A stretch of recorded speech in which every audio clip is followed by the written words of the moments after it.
মাওয়া ঘাটে এসেছি ইলিশ মাছ খেতে, কিন্তু আমাদের মন্দ ভাগ্য, ইলিশ মাছটা আমরা খেতে পারিনি। ইলিশ মাছ ধরা বন্ধ ছিল, অর্থাৎ এখানে যদি কেউ ইলিশ মাছ ফ্রিজিং করা ইলিশ মাছগুলো যদি সেল করে তাহলে তাকে 1 লক্ষ টাকা জরিমানা করা হবে। আর এই 1 লক্ষ টাকার হিসাবটা হচ্ছে যিনি সেনাবাহিনীকে বলে দিবে তাকে 50,000 টাকা, আর সেনাবাহিনী 50,000 টাকা। সো তারা কেউ এই রিস্ক নিবে না, ইলিশ মাছ থাকা সত্ত্বেও তারা সেল করবে না, যেহেতু এটাই রুলস।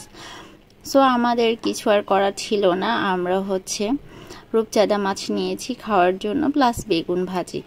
আর যেহেতু আমার হাজব্যান্ড এবং আমার শাশুড়ি রূপচাঁদা মাছ খায় না, তাদের জন্য চিংড়ি মাছ নেওয়া হয়েছে। মাওয়া ঘাটের ব্যস্ততাটা তুলনামূলক কম, যেহেতু ইলিশের এখন ধরা বন্ধ, তাই যারা আগে থেকে খোঁজখবর নিয়ে আসছে তারা ইলিশ আসছে না। আর এখানে মাছটা কেনার পর কাটাকুটি করা হচ্ছে। কেউ চাইলে এখান থেকেই তারা অন্য ভর্তা জাতীয় জিনিস নেয়। আর এখানে থরে থরে সাজানো সরিষার তেল, এখান থেকে আপনার পছন্দ করে সরিষার তেল নিতে পারেন, বিভিন্ন ব্র্যান্ডের অথবা লোকাল।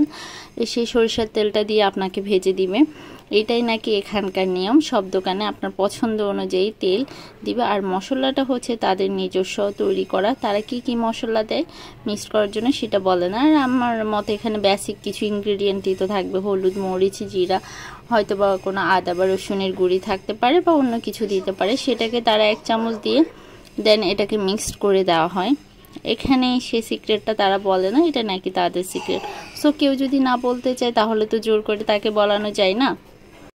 আগে আমাদের রূপচাঁদা মাছটা ভাজা করে দেন যে সেই বেগুনটাকে মিক্সড করছে। আর এই 2টা চিংড়ি মাছ আমার শাশুড়ি এবং আমার হাজব্যান্ডের জন্য। তারপর যে আমাদের মাছটা প্রায় ভাজা হয়ে আসছে, যেহেতু আমরা কড়া ভাজি করতে বলি না। আর এখান থেকে যে সেই মশলাটাকে সে দিয়ে মিক্সড করে নিচ্ছে। অবশ্য প্রসেসিংটা ভালো, তাকে সব কিছু আলাদা আলাদা নিতে হয় না। এটা আমরা ট্রিক্স হিসাবে লাগাইতে পারি আমাদের কাজে, যে একসাথে কিছু মিক্সড করে রাখলে ইনস্ট্যান্ট আমরা গুঁড়িটা নিয়ে আমরা ভাজিতে ইউজ করতে পারি পরিমাপে। দেন এখন সে ভালো করে এটাকে ঝাঁকিয়ে ঝাঁকিয়ে মিক্সড করে নিচ্ছে। বেশি অ্যামাউন্টে এভাবে করা যায়। আমাদের যাদের বাসায় অনেক বেশি বেগুন ভাজতে হয়, অনেক সময় আমাদের ছোটোখাটো অকেশন হয় বা আমরা খিচুড়ির সাথে বেগুন খাই বৃষ্টির দিনে, এইভাবে ট্রিক্সটা কাজে লাগাতে পারি। দেন সে এখন বেগুন ভাজার জন্য দিয়ে দিচ্ছে। প্রায় কাজ কিছুটা কমপ্লিট।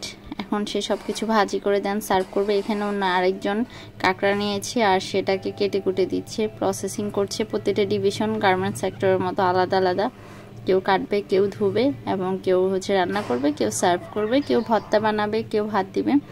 সব কিছু যে আলাদা আলাদা। জিনিসটা ভালো, আপনার সামনে ইনস্ট্যান্ট ভেজিটে যে আপনাকে দিবে, একটু কক্সবাজারের ফিল পাওয়া যায়। যদিও কক্সবাজার পদ্মাপাড় প্রতিটা জায়গার আলাদা বৈশিষ্ট্য থাকে। এরপর আমাদের হাজব্যান্ড আর শাশুড়ির জন্য সেই পোড়া তেলে মাছ ভাজি করা হচ্ছে, তার লাস্টে খাবে আর ভাজা পোড়াই খাবে।